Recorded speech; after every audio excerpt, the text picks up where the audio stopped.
The wind howled like a wounded animal over the white expanse of the Alaskan frontier.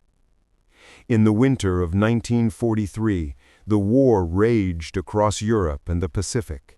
But here, far to the north, another kind of battle was being fought.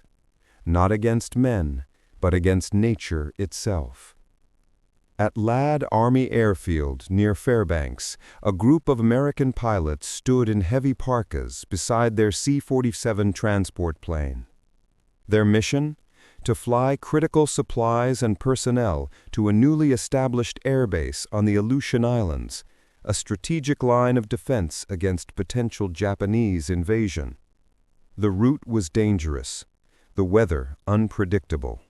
But it was war, and orders were orders. The flight leader was Lieutenant Samuel Walker, 28 years old, born in Kansas, former crop duster pilot turned military aviator. Beside him stood Sergeant Henry Hank Doyle, his mechanic and lifelong friend, a man with a quiet humor that even the Arctic couldn't freeze. The first hour went smoothly. Radio transmissions were clear, visibility decent. But by the second hour, the storm hit. Winds gusted over 70 knots, ice formed on the wings, and the compass began to spin erratically. "Base, this is Flight 42A. We're losing altitude. I repeat, losing..." Static, then silence. At 10:47 a.m., the aircraft vanished from radar. Search planes scoured the area for weeks. Nothing. No wreckage, no distress beacon, not even an oil slick. It was as if the plane, and the men aboard it, had been swallowed by the earth. The war consumed everything: time, men, and memory. By 1945, the Aleutian campaign was over, and the world's attention shifted to Europe and Japan. Families received their telegrams. For Eleanor Walker, Samuel's wife, it came on a cold April morning. The War Department regrets to inform you that your husband, Lieutenant Samuel J. Walker, is missing and presumed dead. Eleanor never remarried. She kept a small wooden box on her mantel, filled with his letters, his flight badge, and a map of Alaska marked in red pencil. Every year, on January 29th, she lit a candle and whispered, "Come home, Sam. Just once." Time buried the story. Generations passed. Alaska changed from a war frontier to a wilderness of oil pipelines and remote towns. Then, in 2013, a group of climate researchers near Mount Hayes, roughly 100 miles from the original flight path, stumbled upon something extraordinary.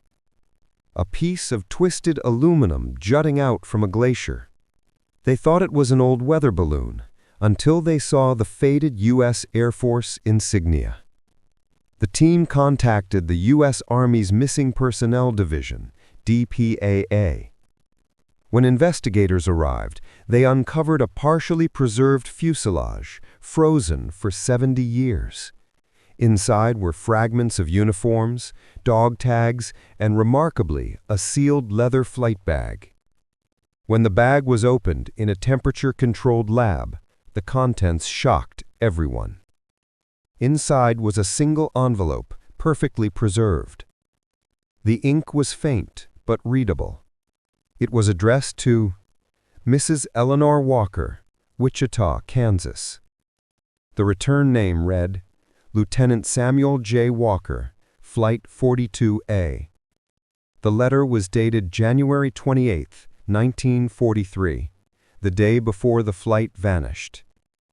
It read, "My dearest Ellie, if this reaches you, it means I made it back. If not, I hope the world is kind to you. They say that Alaska is a place where the sky touches the soul. If I disappear into that sky, remember, I did it looking toward home." When the news broke, it spread across the country. Lost WW2 flight found in Alaska glacier, read the headlines. But what stunned historians most was not just the letter, it was where the plane had crashed.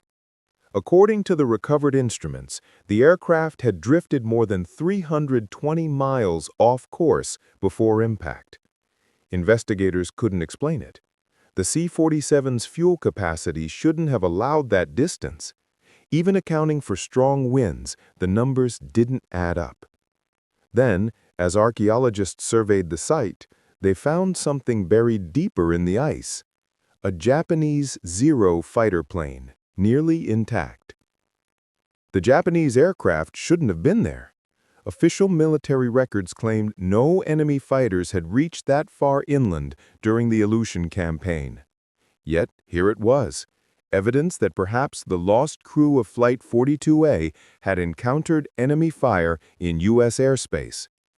The implications were staggering. In 2015, under the Freedom of Information Act, several wartime intelligence documents were released. Among them was a report titled Aleutian Recon Incident, Restricted. It described how in late January 1943, radar stations in the region had picked up unidentified airborne activity over central Alaska. The sightings were dismissed at the time as atmospheric anomalies, but the report concluded with a single redacted line. Intercepted communication suggests hostile aircraft involvement, probable Japanese origin. For decades, the U.S. government had quietly buried the case to avoid panic and diplomatic conflict. Flight 42A, it seemed, had stumbled into a classified encounter, and its disappearance was erased from public record. In 2015, a military recovery team extracted remains from the glacier. DNA analysis confirmed one match, Lieutenant Samuel J. Walker. Eleanor had passed away in 1987, never knowing the truth. But her granddaughter, Anna Walker, stood at Arlington National Cemetery as the folded flag was handed to her. A journalist asked her afterward, "How does it feel to finally know?" She smiled faintly. "He's been home all along, just under the snow." The letter was placed in the Smithsonian National Museum of American History under the exhibit titled Letters from the Ice, The Forgotten Airmen of Alaska. Years later, during restoration work on the recovered aircraft, technicians made one final discovery. Behind the cockpit panel, frozen into the wiring, was a tiny film canister. Inside, a short, silent piece of footage shot on a handheld 16mm camera. The reel showed Samuel and Hank laughing on the airfield before takeoff. Then, mid-flight, as the storm raged outside, Samuel turned the camera on himself. He spoke. No sound, but his lips clearly formed three words. "We saw something." The screen went white. No one ever determined what he meant. Some said it was a Japanese aircraft. Others believed it was something stranger, an unclassified phenomenon reported by multiple pilots in the Arctic skies that same year. Today, at the base of Mount Hayes, a memorial plaque reads, "In memory of the 7 men of Flight 42A, lost in the Alaskan wilderness, January 29, 1943. They vanished into the cold so others might live in peace." Tourists still visit the site. On some days, when the wind is right, you can hear what sounds like an engine humming faintly through the ice. Locals call it the ghost in the glacier. Scientists say it's the sound of moving ice. But those who know the story, they're not so sure. The story of Flight 42A is now taught in military academies as a case study in resilience, human courage, and the limits of knowledge. But it's more than a mystery. It's a mirror of America's past, a reminder of those who vanished so quietly that even history forgot to write their names. And every winter, when the northern lights dance over Alaska's frozen peaks, the auroras shimmer like the wings of a plane still flying through time.